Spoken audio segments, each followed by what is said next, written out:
The Oula Mentoring Method. Aperçu du rôle de l'accompagnateur. Comment donner une rétroaction? Établir les assises.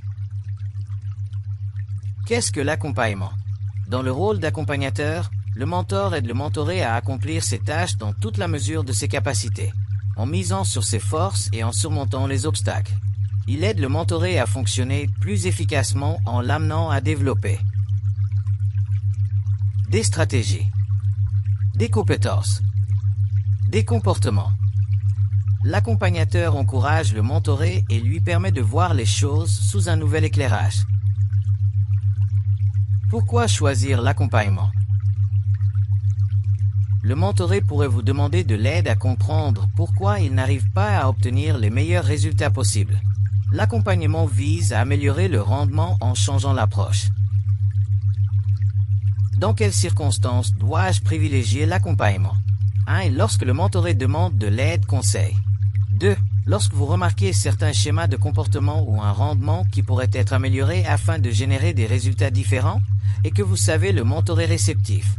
3. Lorsque vous passez de la pratique à la stratégie dans l'évolution de la relation. Dans une telle situation, vous pouvez endosser le rôle d'accompagnateur pour l'aider à réfléchir différemment à la manière d'aborder leurs défis et à identifier de nouvelles possibilités.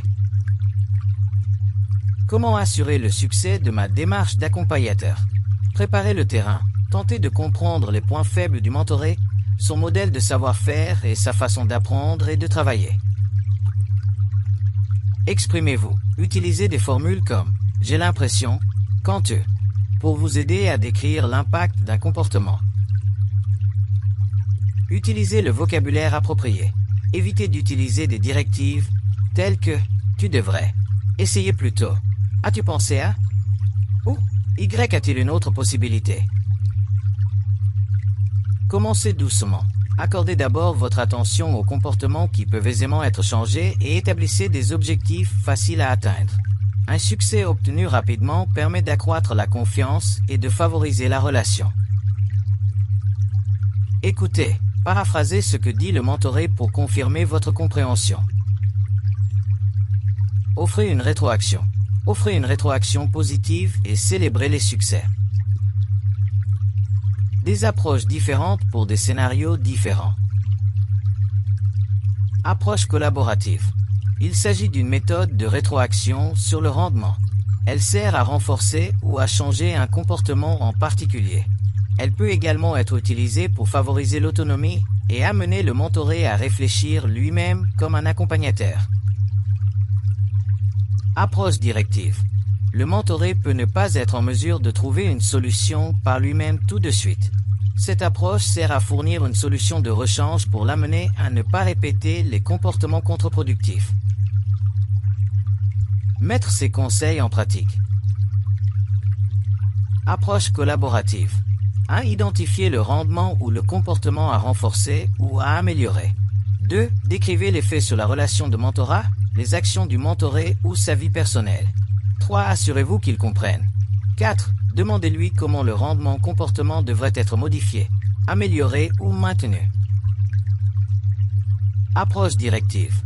1. Commencez avec la phrase « Quand tu ». Décrivez le comportement en question. 2. Poursuivez avec « Tu pourrais envisager la possibilité de ». Décrivez le comportement suggéré. 3. Cela t'aidera à... Décrivez l'avantage ou le gain vers lequel il progressera. 4. Cela te permettra d'éviter. Décrivez les conséquences contre-productives ou la déception. N'oubliez pas, un bon accompagnateur offre une rétroaction positive sans porter de jugement. Mettre la théorie en pratique. Scénario. Apprentissage clé. Solution proposée. À présent, examinons un par un. Scénario. Le mentoré Julie s'est préparé et a procédé à la présentation de son activité aux membres de la haute direction du client. La présentation comportait des longueurs, manquait d'éléments visuels et chaque dispositif était accompagné de commentaires trop détaillés. Julie a fait sa présentation il y a plus d'un mois, effectué le suivi qui s'imposait mais, malheureusement, le client a refusé son offre. Julie a décrit la situation pendant sa réunion avec Ariane. Apprentissage clé. L'accompagnement vise à aider le mentoré à accomplir ses tâches dans toute la mesure de ses capacités. Agissez comme agent de changement. Encouragez le mentoré à jeter un regard différent sur la situation et à prendre des risques. Commencez par une approche de collaboration. Si le mentoré ne peut trouver de solution par lui-même, passez à l'approche directive pour offrir une rétroaction. Solution proposée. Ariane peut commencer par une approche collaborative. Voici comment une approche collaborative peut s'appliquer. Julie, parlons de ta présentation et tentons de voir comment elle pourrait être améliorée pour augmenter tes chances de succès. Je suis certaine que tu comprends l'importance des présentations et des exposés pour intéresser des clients potentiels. Attendre la rétroaction de Julie. Réfléchissons aux moyens d'améliorer ta prochaine présentation. Julie peut alors décider des mesures à prendre. Ensuite, ou si Julie demande une rétroaction supplémentaire, Ariane peut utiliser l'approche directive.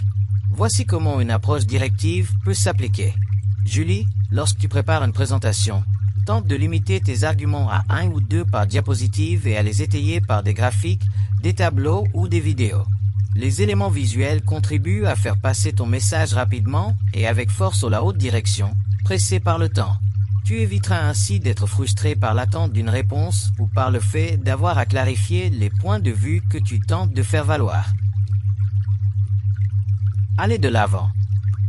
Question à prendre en considération. Comment intégrerez-vous les connaissances acquises pendant ce cours de formation? Que pensez-vous devoir apprendre pour être plus efficace ou à l'aise dans le rôle d'accompagnement? Réfléchissez aux expériences que vous avez vous-même vécues avec des accompagnateurs. Quelles étaient les pratiques utilisées par ceux que vous préfériez ou qui étaient les plus efficaces? Comment pouvez-vous intégrer ces pratiques au sein de votre rôle?